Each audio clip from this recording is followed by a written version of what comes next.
मेरा नाम ईशा है। मैं दिल्ली की रहने वाली हूँ। अभी मैं 20 साल की हूँ। मेरा भाई मुझसे अपनी ख्वाहिश पूरी करने का सपना देखता था। उसकी नज़र हमेशा मुझ पर होती थी।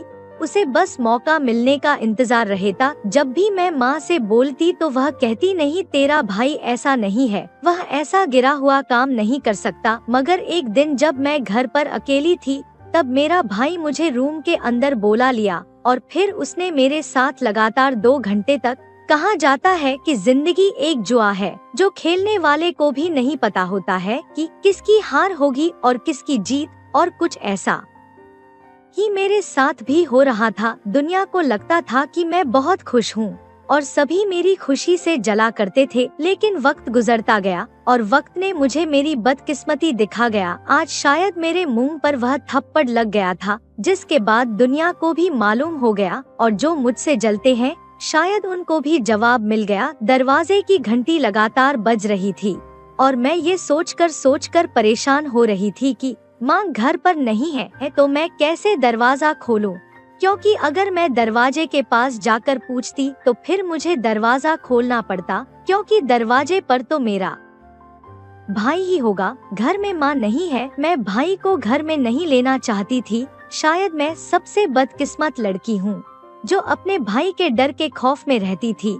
लेकिन दिल ही दिल में ऊपर वाले का नाम लेकर दरवाजा खोला और दरवाजे पर मेरा भाई ही था। उसने मुझसे पूछा कि दरवाजा खोलने में इतनी देर क्यों हुई। मैं उसको क्या जवाब देती। मैं दरवाजा बंद करके उसके पीछे पीछे सर झुकाए चल रही थी और दिल ही दिल में प्रार्थना कर रही थी कि माँ के बारे में ना पूछे। मगर सारी प्रार्थनाएं ऐसे ही अचानक स्वीकार नहीं होती। तभी मेरे भाई ने पूछा कि माँ कहाँ है, माँ से बोलो कि वह मेरे लिए खाना लेकर आए। मैंने कोई जवाब नहीं दिया और किचन की तरफ चली गई। वह रोज की तरह अपने टेबल पर बैठ गए। फिर मैंने खाना लाकर उसके सामने रखा दिया। मेरे भाई ने पूछा कि तुम खाना क्यों लाई हो। मैं उनके सामने ज्यादा देर रुकना नहीं चाहती थी, इसलिए उनके सामने खाना रखते ही अपने कमरे में चली गई और दरवाजा बंद कर लिया। मैं बहुत डरी हुई थी और दिल ही दिल में सोच रही थी कि वह खाना खाकर जल्दी से चले जाएं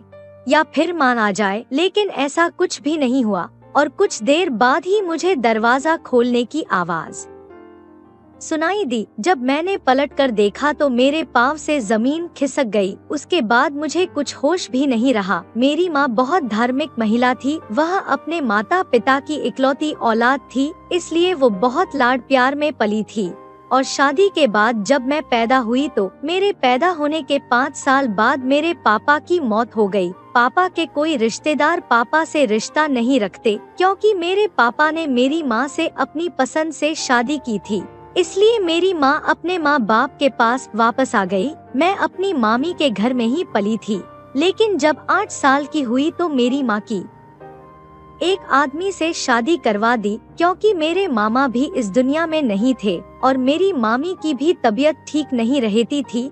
उस आदमी से शादी करवाने का मकसद यह था कि वह समझदार और अच्छा इंसान होगा। वह मुझे अपनी बेटी समझकर पाले और मेरा ख्याल रखे। मामी ने जैसा सोचा था वैसा ही हुआ। मेरा यह सौतेला बाप मेरा बहुत ख्याल रखता था। मेरी हर छोटी छोटी जरूरत का भी ख्याल रखता था, क्योंकि मैं अपना असली बाप को तो खो चुकी थी। इसलिए मेरे लिए सब कुछ मेरा यही बाप था। वक्त तेजी से गुजरता जा रहा था और मेरे दिमाग में बाप के नाम पर इसी आदमी की शक्ल छाप चुकी थी। लेकिन उस आदमी का एक जवान बेटा भी था। उस आदमी का बेटा यानी मेरा भाई अच्छा इंसान नहीं है, क्योंकि मुझे उसकी बातें हमेशा ही झूठी लगती थी। मैंने कभी माँ से इन बातों का जिक्र नहीं किया था। वैसे मेरे इस सौतेले भाई ने 10वीं कक्षा पढ़ा था, लेकिन अंग्रेजी बहुत अच्छे से जानता था। हमारे घर के एक तरफ आंगन में एक छोटा सा कमरा बना हुआ था, जहाँ मेरा सौतेला भाई बच्चों को शाम के समय ट्यूशन पढ़ाता है। लेकिन उस कमरे में मुझे या मेरी माँ को जाने की अनुमति नहीं थी। बचपन में भी मेरा भाई मुझे वहाँ ले जाकर नहीं पढ़ाता था, बल्कि मुझे अलग कमरे में ले जाकर पढ़ाता था। हमेशा उसका बहाना यह होता था कि उन बच्चों के साथ इसलिए नहीं पढ़ाता था कि सबके साथ इस पर ज्यादा ध्यान नहीं दे सकूंगा। मुझे और मेरी माँ को तो वह उनकी मोहब्बत ही लगती थी। लेकिन एक दिन जब मैं किसी काम के लिए कमरे में गई तो सारे बच्चों की छुट्टी हो गई और सारे बच्चे जा रहे थे, लेकिन भाई ने अपने एक स्टूडेंट को रोक रखा था और वह रो रही थी और कह रही थी कि उसे घर जाना है, लेकिन मेरा भाई उसे जाने नहीं दे रहा था। उस समय मैं उधर ही खड़े होकर देखने लगी। ना जाने किस ताकत ने मुझे वहाँ छुपकर खड़े होने पर मजबूर किया। मेरा भाई उसको पकड़कर दूसरे कमरे में लेकर चला गया। मैं भी उसके पीछे पीछे उस कमरे की ओर चली गई, मगर वो कमरे का दरवाजा बंद कर दिया। उस बच्चे की रोने की आवाज आ रही थी, पर मेरा भाई उसे मनाने की कोशिश कर रहा था। यह सब कुछ सुनकर मुझे विश्वास हो गया कि जो कुछ मेरी दोस्त कह रही थी वह शायद सच थी। तुम्हारा भाई अच्छा इंसान नहीं है। मेरे दिल में अपने भाई के लिए नफरत होना शुरू हो गई, लेकिन मैं यह नफरत जाहिर नहीं कर सकती थी, क्योंकि सबके लिए तो मेरा भाई एक अच्छा था। खास करके मेरी माँ के लिए तो वह बहुत ही अच्छा था, क्योंकि एक तो वह उनका बेटा था और दूसरा उन्होंने मुझे अपनी बहन की तरह समझ रहा था। इसलिए मेरी माँ अपने बेटे के खिलाफ एक शब्द भी नहीं सुन सकती थी। लेकिन अब मैंने चुपके से अपने भाई पर नजर रखना शुरू कर दी। अब वह हर 2-3 दिन बाद किसी न किसी बच्चे को रोक कर रखता था, लेकिन उसमें एक बात सोचने वाली थी। छुट्टी के बाद वह हमेशा लड़कियों को ही रोकता था, लड़कों को नहीं। एक दिन लड़की रोती हुई कमरे से बाहर निकली तो मेरा शक यकीन में बदल गया। जो पहले हर वक्त अपने भाई के आगे पीछे फिरती रहती थी और उससे तरह तरह की फरमाइश और प्यार करती रहती थी, लेकिन उस दिन यह सब देखने के बाद मैंने उसके सामने जाना और उससे कोई फरमाइश करना भी छोड़ दिया था। उसे तो शायद मेरे बदलते व्यवहार का एहसास नहीं हुआ था, लेकिन मेरी माँ को इसका एहसास हो गया था, क्योंकि मेरी माँ तो उस भाई को अच्छा मानती थी। एक दिन उन्होंने मुझसे पूछा कि क्या बात है जो तुम अपने भाई से सीधे मुंह बात भी नहीं करती हो। मैंने दबे हुए शब्दों में माँ को सारी बात बताई, लेकिन वह तो मेरी बात पर यकीन करने को तैयार ही नहीं थी। उन्होंने मुझे डांट दिया और कहा कि ईशा, तुमने किसी की बात पर कैसे यकीन कर लिया, और सुनी सुनाई बात पर यकीन करना गलत बात होती है। अगर ऐसी कोई बात होती तो शायद तुम्हारे साथ भी तुम्हारा भाई गलत करता, क्योंकि वह तुम्हारा सगा भाई नहीं है। लेकिन फिर भी वह तुम्हारा कितना ख्याल करता है, तुम इससे अंदाजा लगाओ कि क्या वह गलत हो सकता है। लेकिन वह मंजर भी मेरे सामने चल रहा था, इसलिए मैं सच झूठ और गलत सही के बीच में झूल रही थी। कभी मुझे लगता कि वह मेरा भाई नहीं है, तो कभी लगता कि जो मेरी माँ उसके बारे में कह रही है वह ठीक है। समय ऐसे ही गुजरता रहा और मेरे दिल में भाई के लिए नफरत बनती रही, जबकि माँ मुझे भाई से प्यार का सबक घोलकर पिलाती रही। अब मैं 22 साल की हो चुकी थी। मेरी हाइट की वजह से मैं ज्यादा बड़ी लगती थी, इसलिए माँ अब मुझे हमेशा दुपट्टा लेने को बोलती थी। वैसे भी मैं एक अच्छे घराने से संबंध रखती थी। मेरा भाई मंदिर का पुजारी था और मेरी माँ भी हाउसवाइफ थी। मुझे भी तो उन्हीं की तरह चलना था, लेकिन उसके साथ ही मेरी तकलीफें बढ़नी शुरू हो गई, क्योंकि जैसे जैसे मैं जवान हो रही थी वैसे वैसे मेरे भाई की नजर मुझ पर लगी रहती और अब वो मुझे गंदी नजर से देखने लगा था। उससे बचने के लिए मैं घर में भी दुपट्टा ओढ़ने लगी थी, फिर उनके सामने जाने से भी डरने लगी थी। मैं तो पहले ही बहुत कम उसके सामने जाती थी और बहुत कम बात भी करती थी, लेकिन अब मैं तो ज्यादा इस चीज से सावधान हो गई थी। कहा जाता है कि औरत नजर भी पहचानती है। शायद मेरी माँ ने भी अपने बेटे की नजर को पहचान ली थी, इसलिए उन्होंने इस मामले में मुझसे कुछ भी नहीं कहा, बल्कि वह खुद भी हर वक्त मेरे आसपास ही रहती थी और उनकी कोशिश होती थी कि मैं अपने भाई के सामने ना जाए। अब माँ जो मुझे हर वक्त भाई के प्यार और उसकी इज्जत का पाठ पढ़ाती रहती थी, अब वह खामोश रहने लगी थी। वह मुझसे कुछ नहीं कहती थी, क्योंकि शायद उन्हें यह एहसास हो गया था कि मैं जो भी कहती थी वह सब कुछ सच था। यह आदमी नजर कुछ आता है और हकीकत में कुछ और ही था। कहने को तो वह मेरा भाई था, लेकिन जब एक बहन अपने भाई के साथ ही खुद को सुरक्षित नहीं है तो फिर ऐसे रिश्ते की जरूरत ही क्या है। अब मेरी माँ को मेरी देखभाल भी करनी पड़ती थी, जिससे जिंदगी ऐसी ही गुजर रही थी। अगर माँ को मजबूरन कहीं जाना भी पड़ता तो वह ऐसे वक्त का इंतजार करती थी जब मेरा भाई घर में नहीं होता, या फिर मुझे भी साथ लेकर जाती थी, क्योंकि मोहल्ले में वह कहीं मुझे छोड़ नहीं सकती थी। क्योंकि मोहल्ले वालों के लिए मेरा भाई एक देवता था और वो लोग यही कहते कि मैं खुशकिस्मत लड़की हूँ जिसको ऐसा देवता भाई के रूप में मिला है। लोगों की नजरों में वह एक सगे भाई से बढ़कर मोहब्बत करता था, लेकिन मैं घर में किन मुश्किलों का सामना करती थी यह बात कोई भी नहीं जानता था। अब तो मैं रात में अपने कमरे को अंदर से बंद करके सोती थी और हल्के से दरवाजे के खटकने पर भी मेरी आँख खुल जाती थी। मेरे रोंगटे खड़े हो जाते थे। कभी आधी रात को मुझे पानी की जरूरत होती तो मैं कमरे से बाहर नहीं निकलती थी। ऐसी जिंदगी गुजारने के बाद जब लोग यह कहते थे कि तुम तो बहुत खुशकिस्मत हो, मेरा दिल चाहता था कि मैं उनका मुंह तोड़ दूं, लेकिन मैं ऐसा कुछ नहीं कर सकती थी, इसलिए हमेशा खामोश हो जाती थी। और अब तो मेरी माँ भी शायद अपने फैसले पर पछता रही थी, क्योंकि मैंने देखा था कि हर गुजरते दिन के साथ मेरी माँ पहले से ज्यादा खामोश रहने लगी थी और अक्सर मैं उसे छुपकर रोते हुए भी देखती थी।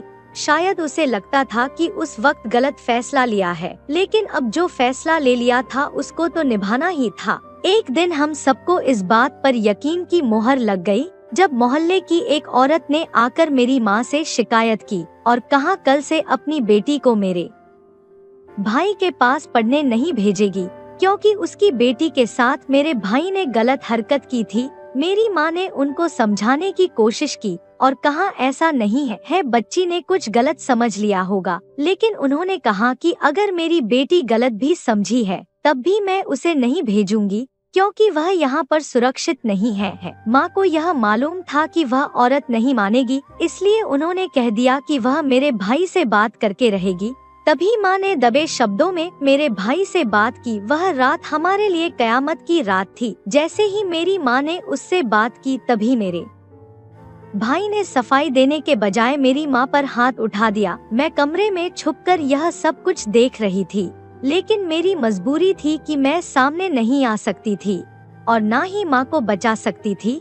फिर यह सिलसिला हर दिन का हो गया। औरतों को बात कहाँ पचती है। फिर उस औरत ने शायद कुछ और औरतों को यह सब बता दिया। इस तरह बहुत सी औरतों ने अपनी बेटियों को मेरे भाई के पास भेजना बंद कर दिया। इस बात का गुस्सा मेरा भाई मेरी माँ पर निकालता था। जब भी कोई खबर मिलती कि आज एक और घर की लड़की उसके पास पढ़ने नहीं आएगी, उस रात मेरे भाई को मेरी माँ पर बहुत गुस्सा आता था और फिर वह मेरी माँ को बहुत मारता था। माँ चुपचाप उसकी दरिंदगी को सहन कर लेती थी, क्योंकि माँ इसके अलावा कुछ भी नहीं कर सकती थी। पर आज तक मेरे भाई ने मुझे कुछ नहीं कहा था, लेकिन वह अब कभी भी मुझ पर हाथ उठा सकता था या फिर दूसरी लड़कियों की तरह मेरे साथ भी गलत सकता था। मजबूरी थी कि मुझे दुनिया के सामने उसे एक भाई की तरह ही रहना था, क्योंकि बहुत से लोग यह बात नहीं जानते थे कि वह मेरा सगा भाई नहीं है। लेकिन आज के दिन अचानक माँ को पड़ोस में जाना पड़, क्योंकि पड़ोस वाली औरत बीमार हो गई और उनके घर में कोई नहीं होता था। आज उन्होंने माँ को आवाज दी तो माँ तुरंत उनके घर चली गई। शायद वह चलते हुए गिर गई थी, जो कि काफी बूढ़ी थी। हम सोचते थे कि उनका ख्याल रखें और यही वक्त था जब मेरे भाई खाना खाने के लिए आना था। मैं प्रार्थना कर रही थी कि माँ जल्दी से वापस आ जाए और माँ के आने से पहले भाई ना आए, लेकिन ऐसा ना हुआ। घंटी बजने की आवाज पर मैंने जाकर दरवाजा खोला तो मेरा भाई दरवाजे पर खड़ा था। और उसके बाद जब मैं उसे खाना देकर अपने कमरे में गई, फिर थोड़ी देर के बाद जब दरवाजे की खटखटाने की आवाज दोबारा सुनाई दी तो उस वक्त भी दरवाजे पर मेरा भाई ही खड़ा था। उसे दरवाजे पर देखकर मुझे बहुत डर महसूस हुआ और उसकी सुनी हुई सारी बातें अब मुझे सच लगने लगी थी और इतने सालों का खौफ मेरे सर पर सवार हो गया। फिर इसके बाद मुझे कुछ होश ही नहीं रहा। मुझे जब होश आया तो मेरी माँ मेरे पास बैठी थी। उनके चेहरे को देखकर लगा कि शायद उनको आने में देर हो गई। फिर मैं उनसे कोई सवाल ना कर सकी। उस वक्त मुझे बुखार भी हो गया था। फिर मेरा बुखार इतना तेज हो गया था कि लगता था शायद यह बुखार मेरी जान लेकर जाएगा। मैंने एक नजर अपनी माँ को देखा तो वह छुप छुपा कर रो रही थी। लेकिन मेरे भाई को इसकी कोई परवाह नहीं थी। वह अपने रोज के कामों में व्यस्त था। उसे लग रहा था जैसे यहाँ कुछ हुआ ही नहीं है। लेकिन दुनिया को दिखाने के लिए मुझे लेकर कभी वैद्य के पास तो कभी डॉक्टर के पास जाता था। उसी की जुबानी सारे मोहल्ले को मालूम हुआ कि मैं बीमार हूँ, क्योंकि उसने मेरा नाम लेकर लोगों से प्रार्थनाएं करवाई। इस तरह बहुत सी औरतें मेरी हालचाल पूछने आती थी और वह माँ से सवाल करती। वह कहती कि इसको क्या हुआ है, लेकिन मेरी माँ उनको क्या जवाब देती कि क्या हुआ है मेरी बेटी का। 4 दिन बाद बुखार किसी हद तक कम हुआ तो माँ मुझसे बहुत अजीब सवाल करती रही। मुझे तो यह सवाल अजीब ही लग रहे थे, लेकिन उनके हर सवाल का जवाब मैंने पूरी तसल्ली से दिया, जिससे माँ कुछ परेशान नजर आने लगी। मुझे अजीब लगा कि माँ इतने अजीब सवाल मुझसे क्यों कर रही है और अब वह इतनी परेशान क्यों नजर आने लगी। लेकिन उसके बाद माँ ने मेरी दिन रात देखभाल करना शुरू कर दी। वह दिन को तो मेरे साथ रहती ही थी, लेकिन अब रात को भी मेरे साथ ही सोती थी। मैं जो अकेली रात को सोते हुए डरती थी, अब मैं भी बिल्कुल बेफिक्र होकर सोना शुरू कर दी थी। इस घटना को तकरीबन 5 महीना गुजर गया था, लेकिन इसके बाद मेरे भाई ने ऐसी कोई हरकत नहीं की थी। तो फिर किसी हद तक मेरी और माँ की परेशानियाँ कम हो गई। जिंदगी ऐसे ही चल रही थी। एक बार मेरा भाई रोज की तरह मंदिर के लिए गया और फिर वापस नहीं आया। वह छोटा सा गांव था। जब अगले दिन मेरा भाई मंदिर में नहीं पहुंचा तो लोग हमारे घर पर पूछने के लिए आए, लेकिन हमें तो खुद ही पता ही नहीं था। फिर जल्द ही यह बात पूरे गांव में फैल गई। सभी लोग अपने अपने तौर पर मेरे भाई का पता लगाना शुरू किया, लेकिन किसी को कुछ मालूम नहीं हो रहा था और यह बात हैरत में डाल देने वाली थी, क्योंकि वह ऐसे बिना बताए कहीं जाने वाला तो नहीं था। क्योंकि उसका कोई रिश्तेदार नहीं था तो फिर वह भला कहाँ जाएगा, और दुश्मन भी उसका कोई नहीं था। क्योंकि वह कुछ करता भी था तो मासूम बच्चों के साथ करता था, जो उसकी शिकायत दर्ज नहीं करवा सकती थी। ऐसे में उसका गायब हो जाना हैरत में डाल देने वाला था। पर यह बात मेरे और मेरी माँ के लिए सुकून देने वाली थी, क्योंकि उसके होते हुए हम खुद को असुरक्षित महसूस करते थे। लेकिन दुनिया को दिखाने को हमें भी उसकी गुमशुदगी पर परेशान नजर आना था। लोगों ने अपने तौर पर बहुत पता करने की कोशिश की, लेकिन उसका कुछ मालूम नहीं हो रहा था। इसलिए इलाके में रहने वालों ने मेरी माँ से गुजारिश की कि वह उनको इजाजत दे, ताकि वह उसकी गुमशुदगी की रिपोर्ट थाने में दर्ज करवा सके। माँ चाहती तो नहीं थी कि वह इस घर में आए, लेकिन यह बात वह कर नहीं सकती थी, और वह जैसा भी था उनका बेटा था। इसलिए माँ ने रिपोर्ट दर्ज करवाने की इजाजत दे दी। फिर सारा इलाका हमारा बहुत ख्याल रखता था, और यह सब कुछ उसी इंसान की वजह से था, जिससे यह बात करते हुए भी शर्मिंदगी होती थी। तकरीबन 20 दिन के बाद मालूम हुआ कि मेरे भाई का पता चल गया है। मोहल्ले के कुछ जिम्मेदार लोगों के साथ मैं और मेरी माँ भी थाने पहुँच गई, लेकिन मेरा भाई वहाँ जिस हालत में नजर आ रहा था, उसे देखकर सभी हैरत में पड़ गए। कहाँ तो वो हर समय पैंट शर्ट पहनकर घूमता था, और कहाँ अब वह धोती कुर्ता पहने हुए था, बाल बिखरे हुए और गले में चैन जैसे कोई बड़ा बदमाश हो। क्योंकि इस तरह के हुलिये में देखकर किसी को यकीन नहीं आ रहा था कि ये वही पुजारी है। पुलिस ने कहा कि यह चोरी करते हुए रंगे हाथों पकड़ा गया है। गांव के लोग यह सुनकर हैरान परेशान रह गए। वहाँ मंदिर में पुजारी बना फिरता है और यहाँ यह चोरी करते हुए पकड़ा गया है। यह बात किसी को यकीन ही नहीं हो रही थी कि यह वही मंदिर का पुजारी है। लेकिन पुलिस अपने तरीके से उससे पूछा कि क्या तुम वही पुजारी हो, तो उसने कहा कि हाँ मैं वही हूँ। फिर वह अपनी पूरी कहानी सुनाने लगा, जिसे सुनकर हम सब हैरान रह गए। उसने बताया कि वह कोई हकीकत में पंडित या पुजारी नहीं था, बल्कि वह तो एक अनाथ है। उसका बाप कौन है उसे कुछ मालूम नहीं था, लेकिन जहाँ यह पैदा हुआ था वहाँ पर लड़कियों की इज्जत और कदर की जाती थी। क्योंकि वह पैसे कमा कर देती है, वहाँ लड़कों का ज्यादा ख्याल नहीं रखा जाता है। इसलिए जब 10 साल का हुआ तो उसे वहाँ से निकाल दिया गया। वो यहाँ वहाँ खुद ही घूमता रहा और कचरा बिनता रहा। इस तरह वह कई साल गुजार दिया। तकरीबन 8 साल का था जब उसने पहली बार चोरी की थी।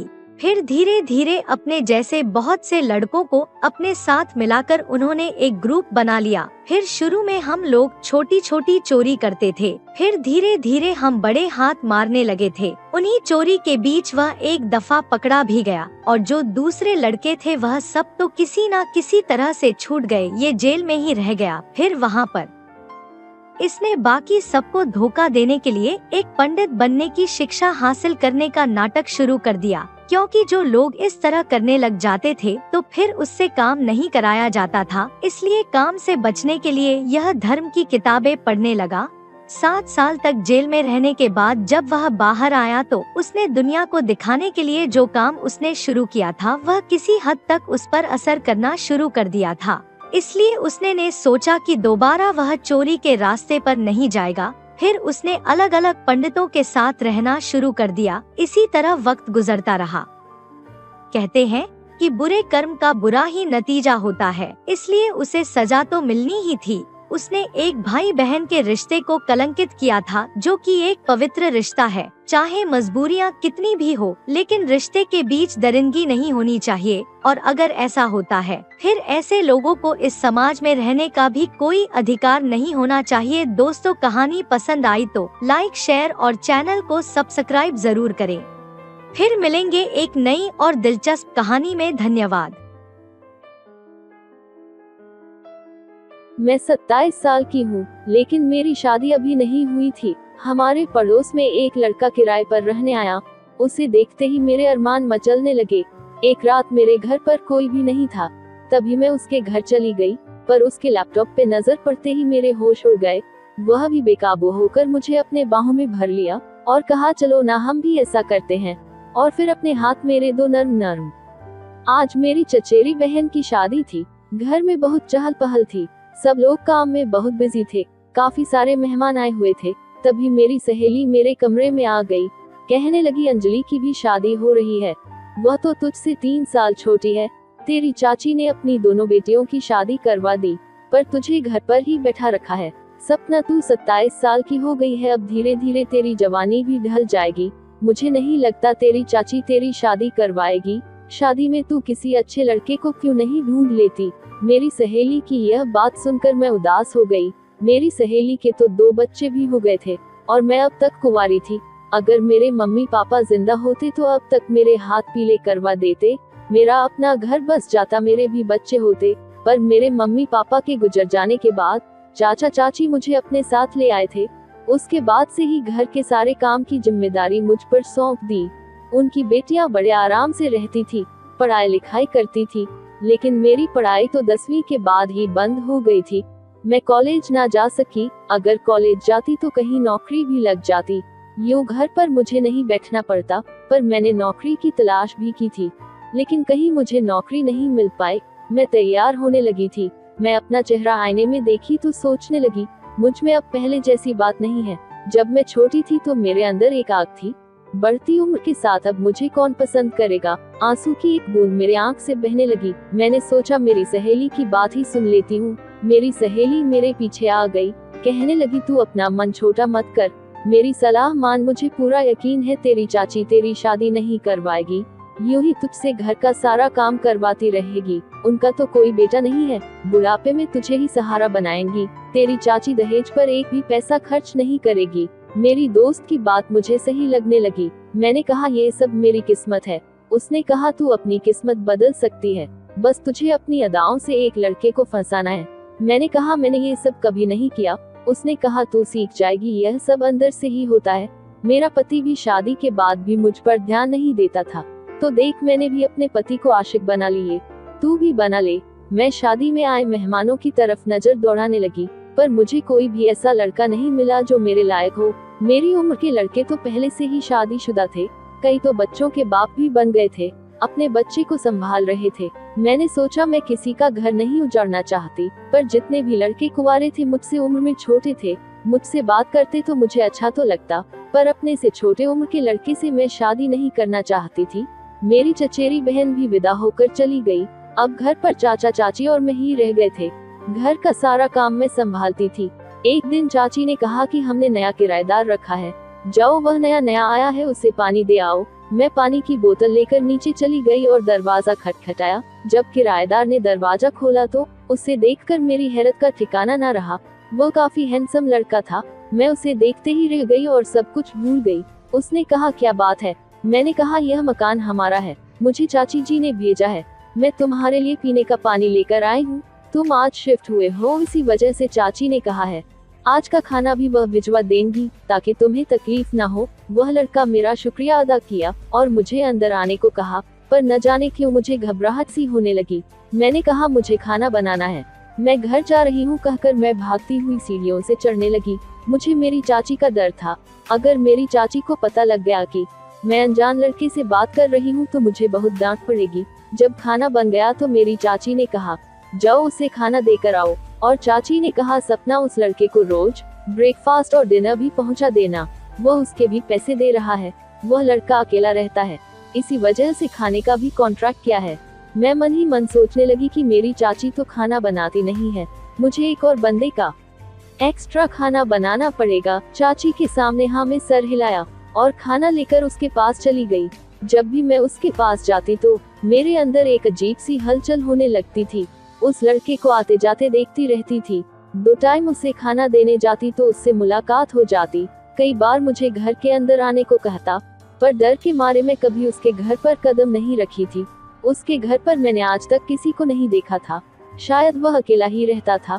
कभी कभी तेज आवाज में गाना लगा देता था, मेरे कान में आवाज आती थी। कई बार उसके घर के बाहर शराब की बोतल भी देखी थी।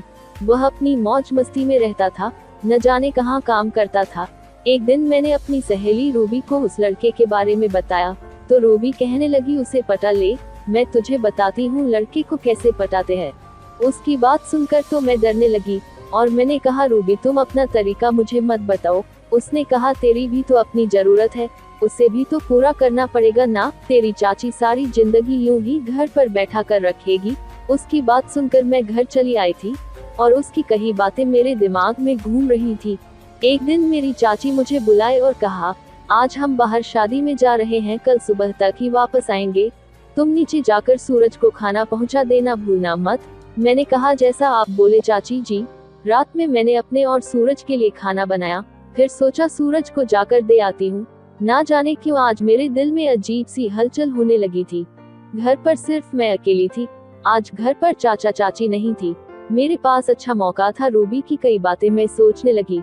मैंने सोचा, क्यों ना इस मौके का फायदा उठाया जाए। मैं यूं अकेली कब तक रहूंगी।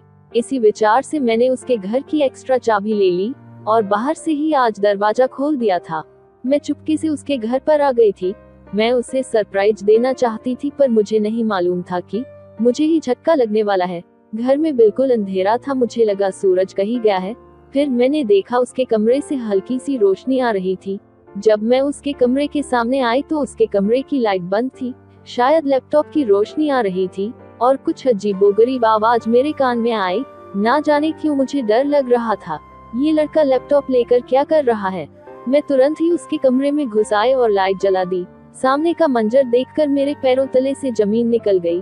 वह लड़का भी बिल्कुल चौंक गया, अपने आप को छुपाने की कोशिश करने लगा। मेरी नजर उसके लैपटॉप पर पड़ी तो मैं वहीं के वहीं रुक गई। मैं हिल भी नहीं पा रही थी। मैंने कभी सपने में भी नहीं सोचा था कि यह लड़का। मैं सोचने लगी, सब मेरी गलती है, मुझे नॉक करके आना चाहिए था। मैं गलत वक्त पर आ गई। वो मेरी तरफ देख रहा था। फिर उसने अपने लैपटॉप को बंद कर दिया। मैं पानी पीने लगी क्योंकि मेरा गला बिल्कुल सूख चुका था। मेरी तो फट गई थी। वो हकलाता हुआ कहा, तुम यहाँ क्या कर रही हो। मैंने कहा, मैं तो रोज इसी वक्त आती हूँ खाना देने। उसने कहा, तुम तो रोज नॉक करके आती हो, आज बगैर नॉक किए कैसे आ गई हो। मैंने कहा, तुम्हारे कमरे के बाहर अंधेरा था, मुझे लगा तुम सो तो नहीं गया, तबीयत तो खराब नहीं हुई। डर के मारे चाबी लेकर खोलकर अंदर आए। आज चाचा चाची भी नहीं है, अगर तुम्हें कुछ हो जाए तो मुझ पर मुसीबत आ जाती। वो वैसे ही हालत में खड़ा हुआ और मेरे करीब आ गया और कहने लगा, तुम्हारे घर कोई नहीं है क्या। उसकी बात सुनकर मैं और डर गई और ना में सिर हिलाया। उसने मेरा हाथ पकड़ लिया, बोला, तुम मूवी देखना चाहोगी। कहकर उसने लैपटॉप की मूवी फिर से चला दी। मुझे लगा मुझे यहाँ से चले जाना चाहिए, पर मैं हिल भी नहीं पा रही थी। रूबी की कही बातें मेरे दिमाग में घूमने लगी थी। रूबी ने कहा था कि इस लड़के को अपने जाल में फंसा ले। उसके कमरे में ड्रिंक की बोतल रखी हुई थी। शायद उसने ड्रिंक भी रखी थी। उसने कहा तुम ऐसा करना चाहोगी। मैं एक बार लैपटॉप देखती, एक बार उसकी शक्ल देखती। मेरी हालत बहुत खराब थी, पर हम दोनों के अलावा यह और कोई नहीं था। मेरी सहेली और उसकी बातें मेरे दिमाग में थी कि तेरी शादी कभी नहीं होगी। न जाने मुझे क्या हो गया था, मैंने हाँ में सर हिला दिया। मैंने कहा हाँ करना है, पर मैंने ये सब कभी नहीं किया। मैं तो अब तक कुंवारी हूँ। उसने कहा मैं सब कुछ सिखा दूंगा। वही कहकर मेरे करीब आ गया और मुझे अपनी बाहों में भर लिया। पूरी रात बीतने के बाद मैं अपने घर में आ गई। मैं आईने के सामने खड़ी हो गई और अपनी शक्ल देखने लगी। सोचने लगी यह क्या कर दिया तूने, तू तो अब बदनाम हो जाएगी। रूबी के कहने पर यह मैंने कौन सा कांड कर दिया। तेरी चाची को पता लग गया तो तुझे घर से निकाल देगी। ये लड़का तुझे कोई प्यार नहीं करता, ये तुझसे शादी नहीं करेगा और ना ही कोई दूसरा लड़का करेगा। जब उसे पता चलेगा कि तूने क्या कांड किया है। मेरी आंखों में आंसू भर आए थे। मैं रोने लगी थी, मेरी आंख लाल हो गई। तभी घर की घंटी बजी। मैं बहुत डर गई कि कहीं मेरे चाचा चाची तो नहीं आ गए, इस हाल में मुझे देख लेंगे तो। किसी तरीके से मैंने अपना चेहरा साफ करके दरवाजा खोला तो सामने सूरज खड़ा था। मैं बड़ी ही हैरत के साथ उसे देख रही थी। कहने लगा मैं अंदर आ जाऊं। मैंने हाँ में सर हिलाया। उसने कहा तुमने मुझे ब्रेकफास्ट नहीं दिया इसलिए आया हूँ। मेरा चेहरा देखकर वह समझ चुका था कि मैं रो रही थी, ब्रेकफास्ट बनाना ही भूल गई थी। मैंने कहा बैठो, मैं अभी बना देती हूँ। मैं जल्दी से ब्रेकफास्ट बनाकर ले आई। हम दोनों साथ में बैठकर ब्रेकफास्ट करने लगे। अचानक सूरज ने मेरा हाथ पकड़ लिया। कहने लगा कल की रात बहुत खूबसूरत थी, मैं तुम्हारे साथ अपनी हर रात खूबसूरत बनाना चाहता हूँ। मुझे लगा शायद मुझसे शादी करेगा। अचानक कहने लगा मुझे आंचल की याद आ गई थी। आंचल का नाम उसके मुंह से सुनकर एक पल के लिए मैं चौंक गई। मैंने कहा कौन आंचल? उसने कहा मेरी पत्नी। उसके मुंह से यह बात निकली ही थी कि मेरी आंखों से आंसू बहने लगे और मैं समझ चुकी थी कि ये लड़का बस मेरे जिस्म का इस्तेमाल करना चाहता है, क्योंकि उसकी पत्नी उसके साथ नहीं रहती। वह ब्रेकफास्ट करके चला गया था, लेकिन मेरा दिल बिल्कुल टूट चुका था। मैंने रूबी को फोन करके सारी बातें बता दी। रूबी कहने लगी तेरी शादी ऐसे भी नहीं होगी। कोई बात नहीं, उसकी पत्नी है तो क्या हुआ, जब तेरे चाचा चाची सो जाएंगे तो उसके घर चली जाना, कम से कम वो तेरी जरूरत पूरी कर देगा। मैंने कहा रूबी क्या बक रही है, ऐसे तो मैं बदनाम हो जाऊंगी। कहीं मेरे चाचा चाची ने घर से निकाल दिया तो कहाँ जाऊंगी, मैं ऐसी वैसी लड़की नहीं हूँ। उसने कहा तेरी चाची की वजह से ही तू ऐसे हाल में है, ऐसे भी तुझे घर पर वो नौकरानी बनाकर रखी है, घर से निकाल देगी तो तू अपनी जिंदगी अपनी मर्जी से जीना। अब उसकी बात मेरे दिमाग में घूमने लगी थी। फिर जब आज मेरे चाचा चाची सो गए, मैं नीचे चली गई और दरवाजा खटखटाया। सूरज ने दरवाजा खोला तो मुझे देखते ही उसकी आंखें चमक उठी। मेरा हाथ पकड़कर अंदर खींच लिया और दरवाजा बंद कर दिया और कहा सपना मैं तुम्हारा ही इंतजार कर रहा था। मैं अंदर आई ही थी कि मुझे बाहों में भरकर चूमने लगा। मैंने उसे पीछे धकेल दिया और कहने लगी तुम शादीशुदा हो, फिर भी मेरे साथ रिश्ता क्यों बनाया, ये जानने के लिए मैं आई हूँ। उसने कहा ये रिश्ते ऐसे ही बनते हैं, हम अपनी जरूरत को मिटाने के लिए ये रिश्ते बनाते हैं, और तुम तो मेरी गर्लफ्रेंड हो। उसकी बात से मुझे बहुत चोट पहुंची थी। मैं जाने लगी और कहा सूरज मैं ये सब नहीं कर सकती। उसने कहा रुक जाओ, पर मैं ना रुकी। मैं अपने घर वापस आ गई। मुझे रात भर नींद नहीं आई। मैं करवट बदलती रही, सूरज के बारे में सोचती रही। सुबह सुबह मेरी नींद लग गई थी। करीब 7 बज चुके थे। अचानक मेरी आंख खुली तो मुझे लगा मैं तो नाश्ता बनाना ही भूल गई। जल्दी से उठकर बाहर निकली तो सूरज और मेरे चाचा चाची साथ में बैठे थे, नाश्ता कर रहे थे। उनको देखकर मैंने कहा चाची मुझे क्यों नहीं उठाया, मेरी तबीयत ठीक नहीं थी इसलिए नींद नहीं खुली। मेरी चाची मुस्कुराने लगी और कहने लगी बेटा ये सूरज तेरा रिश्ता मांगने आया है। मैं चाची की तरफ देखने लगी। मेरी चाची ने कहा सूरज मेरे बुआ का बेटा है, इसकी पत्नी आंचल की मौत के बाद ये बिल्कुल टूट गया था, इसलिए बुआ ने इसे यहाँ भेज दिया था। बुआ चाहती थी कि सूरज अपने आप को संभाल ले, वह अच्छे से जिंदगी जिए। मैंने उसे किराएदार बनाकर इसलिए रखा था कि तेरे साथ उसका रिश्ता हो जाए, इसलिए 2 टाइम का खाना तेरे हाथ से ही भिजवाती थी और सूरज को तू पसंद आ गई है। हम धूमधाम से तुम दोनों की शादी करवाएंगे। मैं उन लोगों की तरफ देखने लगी, मेरे दिल की मुराद पूरी होने जा रही थी। सूरज मुझे देखकर हल्के फुल्के चेहरे से मुस्कुरा रहा था। मेरी चाची बोली हमें अभी बहुत सारी तैयारी करनी है। ये सुनकर मैं भागती हुई अपने कमरे में आ गई थी और भगवान का शुक्रिया अदा करने लगी थी और यूं एक किराएदार की पत्नी बन गई। दोस्तों, कहानी पसंद आई हो तो लाइक, शेयर और चैनल को सब्सक्राइब जरूर करें। फिर मिलेंगे एक नई दिलचस्प कहानी में। धन्यवाद। स्टूडेंट थी, उन दिनों गर्मी शुरू हो गई थी, इसलिए हमें कॉलेज से छुट्टी मिल गई थी। रोज की तरह आज भी पूरे घर का काम करने के बाद मैं अपने बेड पर आराम कर रही थी। थकान की वजह से ऐसा लग रहा था जैसे पूरा बदन अकड़ गया हो। मैं अपने बेड पर लेटकर आराम कर रही थी और हाथों से अपने सर का मसाज कर रही थी। मेरा भाई प्रेम मुझे लेटा हुआ देखकर बंद कमरे में आया और कहने लगा, क्या हुआ दीदी, तबीयत तो ठीक है? मैंने कहा, हाँ भाई, मम्मी सारा काम मेरे सर पर डाल कर चली जाती है। कॉलेज की छुट्टी क्या हुई, सारे घर की जिम्मेदारी मुझ पर आ गई। ऊपर से नौकरानी भी छुट्टी पर है। मुझसे नहीं होते ये घर के काम। मेरी बात सुनकर वह मेरे पास बैठ गया और कहने लगा, बहन कोई बात नहीं, मैं अभी तुम्हारे लिए दूध लेकर आता हूँ, उसे पियोगी तो आपको सुकून मिल जाएगा। प्रेम की बात सुनकर मैं मुस्कुरा दी और कहा, बस तुम खाना बाहर से ले आना, मैं थोड़ी देर आराम करूंगी तो तबीयत कुछ बेहतर हो जाएगी। प्रेम कमरे से निकल गया। कुछ देर बाद ठंडे दूध के गिलास के साथ वापस आया। मुझे उस पर बहुत प्यार आया। दुनिया में बहुत कम ही ऐसे भाई होते हैं जो अपनी बहनों का इतना ख्याल रखते हैं।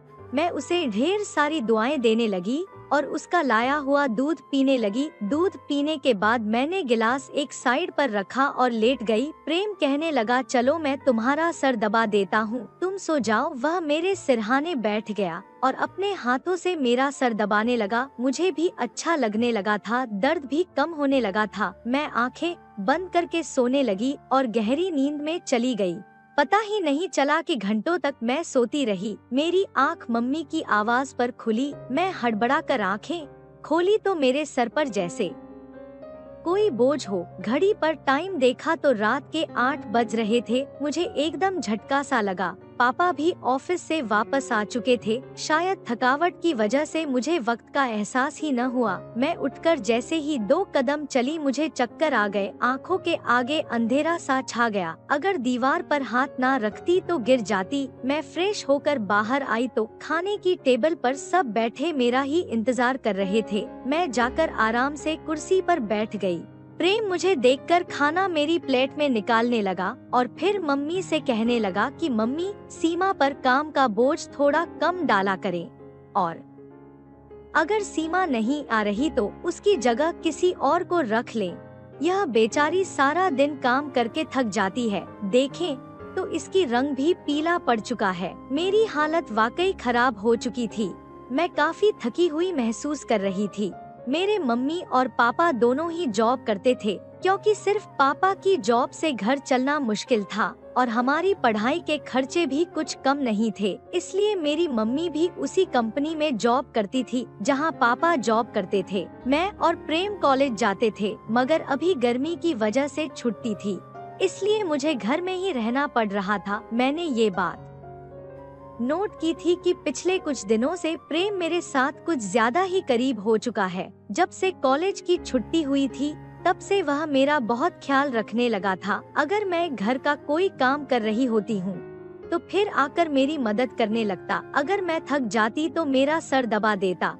मैं उसे मना करती, मगर वह कहता कि नहीं, तुम थक चुकी हो, इतना काम करती हो, मेरा भी हक है कि तुम्हें सुकून पहुंचाऊं। मैं भी खामोशी से लेटी रहती। मगर एक रात जो कुछ हुआ उससे मेरे होश उड़ गए थे। क्या प्रेम कभी ऐसा भी कर सकता है? मैं अपने कमरे में सो रही थी। आधी रात को मुझे महसूस हुआ जैसे कोई मेरे कमरे में आया हुआ हो, आहिस्ता से चलता मेरे बिस्तर के करीब आया हो। मैंने हड़बड़ाकर आंखें खोल दी। कमरे में एकदम अंधेरा छाया हुआ था। जब मैंने उठकर देखा तो कमरे में कोई भी नहीं था, बस कमरे का दरवाजा थोड़ा खुला था। मैं सोने से पहले हमेशा दरवाजा बंद करके सोती थी, फिर खुद कैसे खुल सकता था। मैं नींद से उठी और दरवाजे को लॉक करने लगी। दरवाजा लॉक करने के बाद दोबारा आकर बेड पर सो गई। मेरी आंख बंद होते ही एक बार फिर मुझे कदमों की आहट सुनाई देने लगी, जैसे कोई बेड पर मेरे पास बैठ रहा हो। ऐसा लगा जैसे कोई अपना हाथ मेरी ओर बढ़ा रहा हो, लेकिन जब मैंने पलटकर देखा तो कोई नहीं था। मुझे डर लगने लगी थी। मैंने उठकर कमरे की लाइट ऑन कर दी, दरवाजा खोलकर बाहर भी देखा मगर वहाँ पर भी कोई नहीं था। आज से पहले ऐसा कभी नहीं हुआ था जो अब हो रहा था। मुझे प्यास लगी तो मैं कमरे का दरवाजा खोलकर बाहर निकली। उसी वक्त प्रेम भी अपने कमरे से बाहर निकला। मुझे देखकर उसने पूछा, क्या बात है,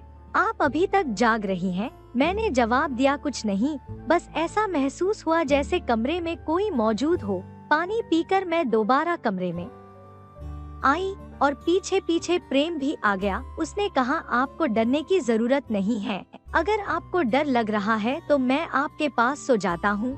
मैंने उसे मना करते हुए कहा, नहीं, तुम्हें अपनी नींद खराब करने की जरूरत नहीं है, तुम अपने कमरे में जाकर सो जाओ। लेकिन वह जिद करने लगा और बोला, मैं आपको अकेला किसी भी हाल में नहीं छोड़ सकता, आपकी तबीयत खराब हो सकती है, मैं आपको तकलीफ में नहीं देख सकता, आप सो जाएं और मैं भी यही सो जाता हूँ। आखिरकार मैं बेड पर जाकर सो गई और उसने तकिया उठाकर सोफे पर रख लिया और वहीं सो गया। उस रात मुझे ऐसा महसूस हुआ जैसे कोई मेरे सिरहाने बैठकर मुझे बहुत देर तक देख रहा हो। उसने मेरे बालों को सहलाया, मेरे चेहरे पर उंगलियां फेरी और मैं सुकून से सो रही थी। मुझे सब कुछ एक सपने जैसा लग रहा था। सुबह जब मैं उठी तो मुझे कुछ अजीब सा लग रहा था, लेकिन जब मैंने अपने भाई पर गौर किया तो मैं हैरान रह गई। शुक्र था कि मैंने अपने जिस्म को दुपट्टे से ढक रखा था। मेरी कमीज बेतरतीब हो चुकी थी। मुझे हैरत हुई क्योंकि आज से पहले मैं कभी इस तरह आराम से नहीं सोई थी। आज प्रेम बहुत खुश लग रहा था, जाने क्या वजह थी। मैंने उससे पूछा तो उसने कहा, मैं तो रोज ही खुश होता हूँ, जिसको आप जैसी बहन मिल जाए वो क्यों न खुश हो। घर के सारे काम निपटा कर जब मैं बैठी तो प्रेम तेल लेकर मेरे पास आ गया और कहने लगा, नेहा दीदी आइए मैं आपके सर में मसाज कर देता हूँ। मुझे उसकी हरकतें अजीब लगती थी। मैंने कहा, ये तुम्हारा काम नहीं है, जाओ अपने दोस्तों के साथ घूमो फिरो, मुझे मसाज की जरूरत नहीं है। मगर उसने मेरी बात नहीं मानी और खुद ही मेरे बालों से कैचर उतार कर कहने लगा, आप नखरे मत किया करें, किस्मत वालों को ही ऐसे भाई मिलते हैं।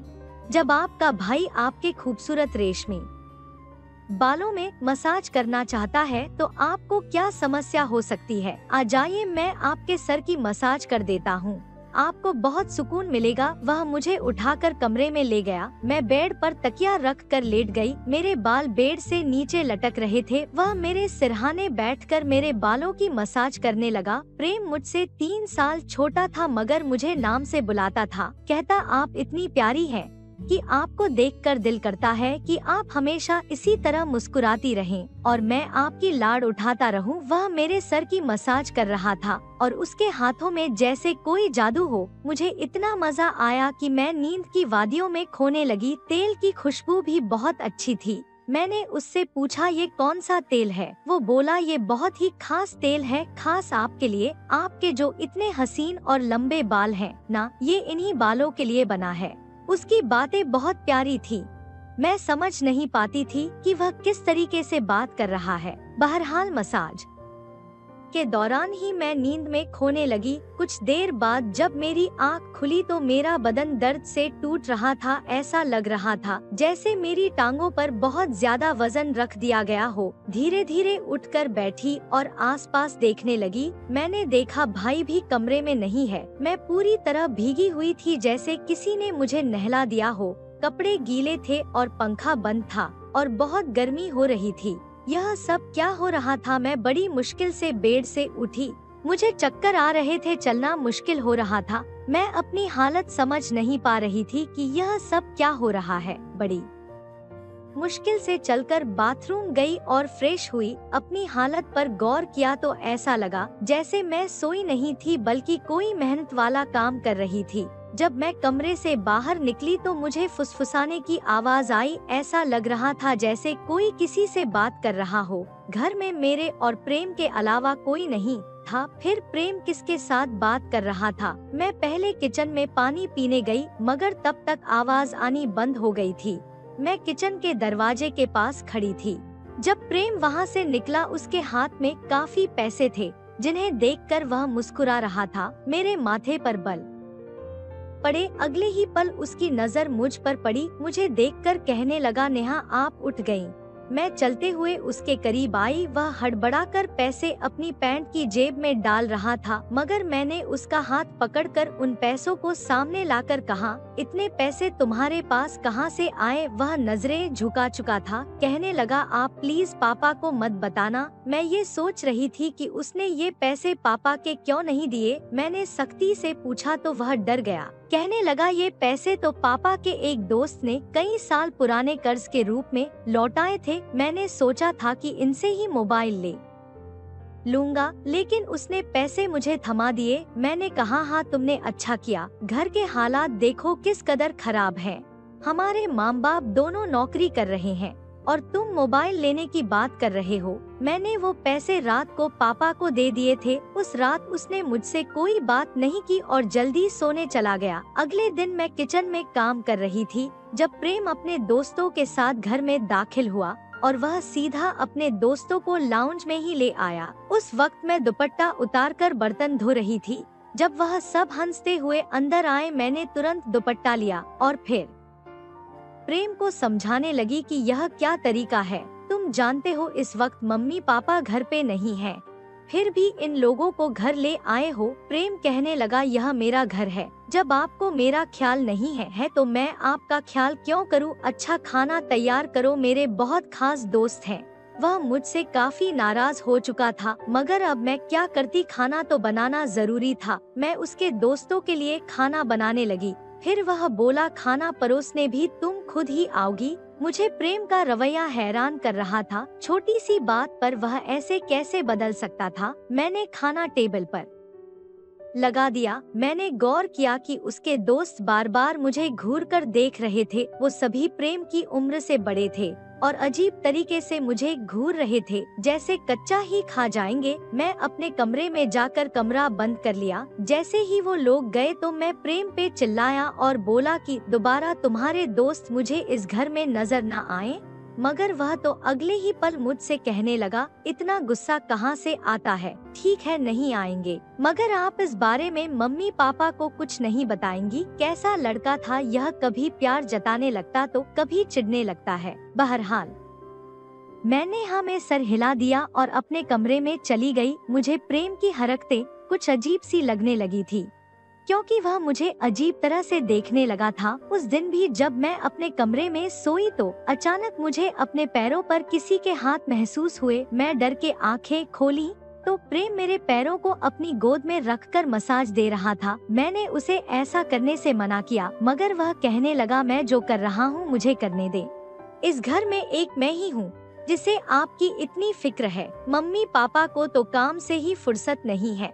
खैर मैं भी थक चुकी थी। आंखें बंद की और सोने लगी। प्रेम के हाथों के मसा से मैं नींद की गहराई में खोने लगी, मगर जब मेरी आंख खुली तो मेरे होश उड़ गए। मेरा सर बुरी तरह चकरा रहा था। बिस्तर की चादर बिल्कुल बिखरी हुई थी। बिस्तर पर एक शर्ट और एक मेल परफ्यूम पड़ा था। यह सामान किसका था? मुझे कुछ समझ में नहीं आ रहा था। सर में इतनी तेज दर्द था कि मैं दोबारा बिस्तर पर गिर गई। ऐसा लग रहा था जैसे किसी ने मुझे बेहोशी की दवा पिला दी हो। मुझे पास में फुसफुसाहट की आवाज सुनाई दे रही थी, मगर कौन बोल रहा था यह मैं पहचान नहीं सकी। मुझे तो बस प्रेम की आवाज सुनाई दे रही थी। ऐसा लग रहा था जैसे वह मेरे कमरे में मौजूद हो और मुझे उठाने की कोशिश कर रहा हो। कुछ देर बाद जब मेरी आंख खुली तो सारा दृश्य मेरी नजरों के सामने घूमने लगा। मैंने सबसे पहले बेड की तरफ देखा जहां शर्ट और परफ्यूम पड़े थे, मगर अब वहां कुछ भी नहीं था। आज फिर मेरी हालत बड़ी अजीब थी। मैं बच्ची तो नहीं थी जो यह सब कुछ समझ ना पाती। घर में मेरे और प्रेम के अलावा और कोई नहीं था। फिर मेरे सोने के बाद ऐसा क्या होता था कि मेरा पूरा शरीर पानी से नहला दिया गया हो। सिर्फ इतना ही नहीं, मेरा शरीर दर्द से चूर चूर था और रंगत भी बिल्कुल पीली हो चुकी थी। दिन ब दिन मैं कमजोर होती जा रही थी। उस दिन भी प्रेम मेरे करीब आने की कोशिश कर रहा था, मगर मैं बहाना बनाकर अपने कमरे में आ गई थी। दिमाग में अजीब से विचार आने लगे थे। तबीयत भी काफी खराब थी। मेरी हालत देखकर माँ भी परेशान होने लगी। उन्होंने कहा कि वो कल ऑफिस से छुट्टी लेकर मुझे डॉक्टर के पास ले जाएंगी ताकि पता चल सके कि मुझे क्या तकलीफ है। उस रात मैं बार बार उठ रही थी और ठीक से सो नहीं पाई। अगले दिन मेरे माता पिता हमेशा की तरह अपने काम पर चले गए। उन्हें शायद मेरी फिक्र नहीं थी। मैं खुद ही डॉक्टर के पास गई, जहां अल्ट्रासाउंड में पता चला कि मैं गर्भवती हूँ। आखिर यह सब मेरे साथ कौन कर सकता था? प्रेम मेरा भाई था, लेकिन फिर मेरे दिमाग में यह बात आई कि मैं उसे सगा भाई समझती हूँ। ये बात किसी से छिपी नहीं थी कि प्रेम मेरा सौतेला भाई है। वह मेरी माँ की दूसरी शादी से है, जबकि मैं माँ की पहली शादी की औलाद हूँ। इस तरह की बातें मुझे गलत सोचने पर मजबूर कर रही थी। मुझे समझ नहीं आ रहा था कि कैसे अपने माँ बाप को यह बात बताऊं। प्रेम मेरा सौतेला भाई जब मेरे पास बैठता तो कभी मेरा हाथ पकड़ता तो कभी मेरे गाल खींचता। एक दिन मैं हॉस्पिटल गई और बच्चा साफ कराने से पहले डॉक्टर से कहा कि इस बच्चे का डीएनए टेस्ट करें।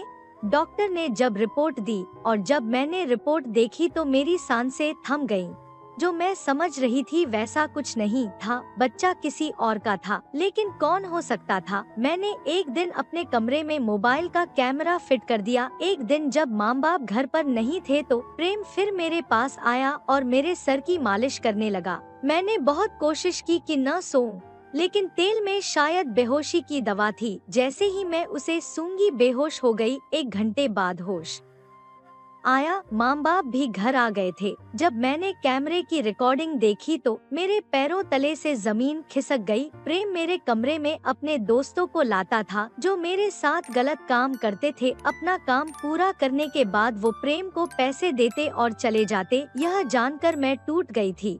मैं कमरे से बाहर आकर प्रेम को पकड़ा और थप्पड़ों की बरसात कर दी। मम्मी पापा भी आ गए और पापा ने गुस्से से मेरे हाथ पकड़ लिए। होश में हो या पागल हो गई हो, क्यों मार रही हो इसे? मैंने रोते हुए वीडियो दिखा दी। यह जलील इंसान मेरे साथ क्या कर रहा था? वीडियो देखकर माँ फर्श पर गिर पड़ी। पापा को भी विश्वास नहीं हो रहा था। उन्होंने प्रेम को पकड़कर बहुत मारा। प्रेम ने गुस्से में कहा, मैंने इसे कभी अपनी बहन समझा ही नहीं। मुझे पैसों की जरूरत थी। लोग इसके लाखों रुपए देने को तैयार थे। मुझे अपनी जरूरतें पूरी करनी थी, इसलिए मैंने यह कदम उठाया और अपनी बहन को इस काम में लगा दिया। मैं अपने कानों पर हाथ रखकर बस रोए जा रही थी।